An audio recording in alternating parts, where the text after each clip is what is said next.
Hello everyone, তোমরা সকলে কেমন আছো? আশা করছি সকলে ভীষণ ভালো আছো, আর আমরা কিন্তু বেশ ভালো আছি। আজ সকাল সকাল একেবারে স্নান করে নিয়েছি, আর আজকে হচ্ছে নীল পুজো, যেহেতু নীল উপোস ছিল তাই সকাল সকাল স্নান করে নিয়েছি কাজ বাজ সেরে। আর এখন একটু আলতা করবো। তো চলো তোমাদের সাথে আবার পরে দেখা হচ্ছে। তো এই যে আমার আলতা করা হয়ে গেছে। আলতা করতে কিন্তু আমার বেশ ভালো লাগে।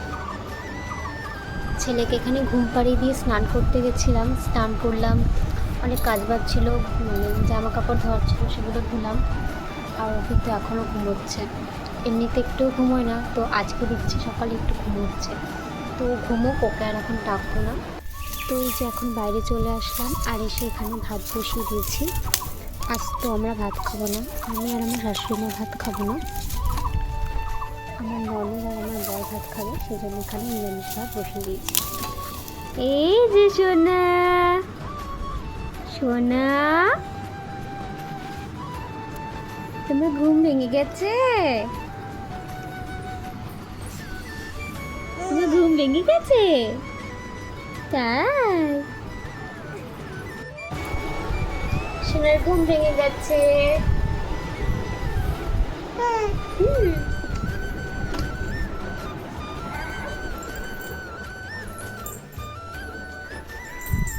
সোনা ঘুম থেকে উঠে গেছে, একটু খিদে পেয়ে গেছে, তার জন্য তুমি বাবু ছেড়ে রাখবে আমাকে।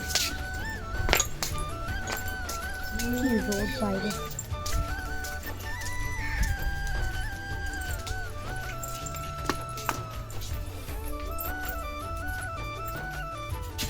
এখানে খাবারটা রেডি হোক, আর চলো তোমাদেরকে আমাদের ঠাকুর ঘরটা দেখিয়ে আসি।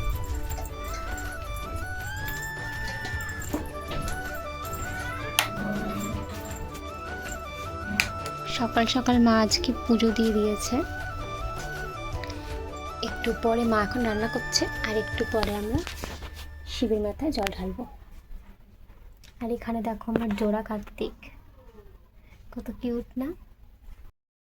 তো এই যে খাবার রেডি হয়ে গেছে, আর খাবার খাওয়ার সময় ও ভীষণ দুষ্টুমি করে।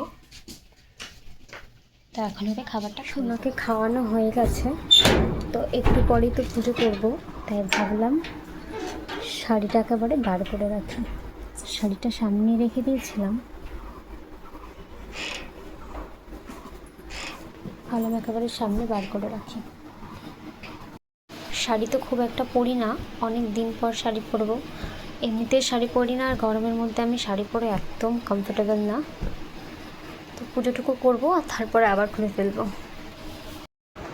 এখন হচ্ছে ছেলেকে স্নান করাবো, প্রায় এখন 11:15 মতন বাজে।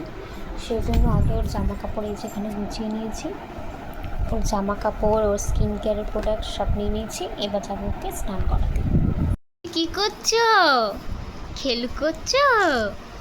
দেখি, তাকাও তাকাও, একটু তাকাও। তো ছেলেকে স্নান করিয়ে ফ্রেশ করে দিয়েছি, আর এবারে আমি হব রেডি।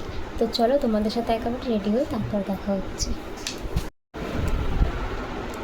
সো এই যে হয়ে গেছে এখন রেডি, আর এবার যাবো ঠাকুরবাড়ি।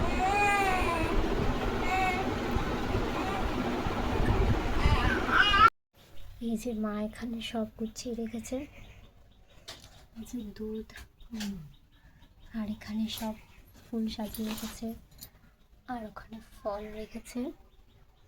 আর আমি এখানে জল নিয়ে আসলাম, কয়েকটা ফল কাটবো।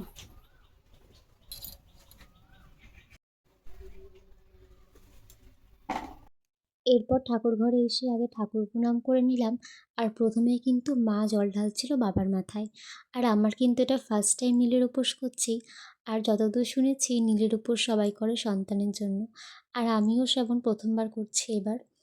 আর এরপরে আমিও জল ঢেলে নিচ্ছিলাম। আমি তো খুব একটা সব কিছু জানি না, মা আমাকে বলে বলে দিচ্ছিল, আর আমি তাই করছিলাম।